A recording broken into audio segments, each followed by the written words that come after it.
Big pass போகிறோம், இப்போ இந்த ஷோ போகிறோம் அப்படின்னா இதுக்கப்புறம் காணாமல் போயிடுறாங்க அப்படின்னு சொல்லும்போது அதுக்காகவே நம்ம வந்து ரன் பண்ணிகிட்டே இருக்கணும், நம்ம வந்து கேப் இல்லாமல் மூவி பண்ணிகிட்டே இருக்கணும் அப்படின்னு சொல்கிற ஒரு ப்ரெஷர் வந்து இருக்கும்.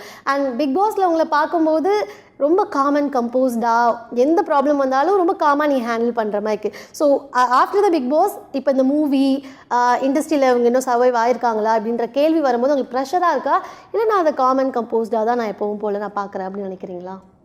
இல்லை, இது ஒரு கேள்வியாக கேட்கும்போது தான் அது யோசிக்க தோணுது. மற்றபடி நாங்கள் வந்து அதுக்கப்புறம் நான் படம் பண்ணிகிட்டே இருக்கிறேன். அது ஒரு கேப் இருந்தாலுமே தொடர்ந்து ஒர்க் நடந்துட்டு தான் இருக்குது.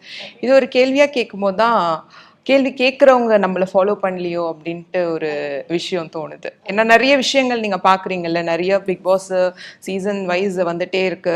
எத்தனை கண்டஸ்டன்ட்டை தான் நீங்கள் ஃபாலோ பண்ணுவீங்க, அவங்க என்ன பண்ணுறாங்க அப்படின்றது. ஸோ அப்படி இருக்கும்போது அந்த ஷோக்கு போகிறவங்க எல்லாருடைய இலக்குமே வந்து பெரிய திரையில் வரணும் அப்படின்றது ஒன்று தான். ஸோ இங்கே எல்லாருக்குமே பிளேஸ் இருக்குது. இது ஒரு வேஸ்டான ஒரு பெரிய ஒரு இடம். ஸோ எல்லாருமே நடிக்கலாம். ஆனால் எல்லாருமே ஒரே நேரத்தில் ஒரு நம்பரில் இருக்கணும்னா அது முடியாது. இப்போ எல்லாமே ஒரு ஒரு கிளாஸில் எல்லாரும் ஃபஸ்ட் ரேங்க் எடுக்கணும்னா முடியாது இல்லையா?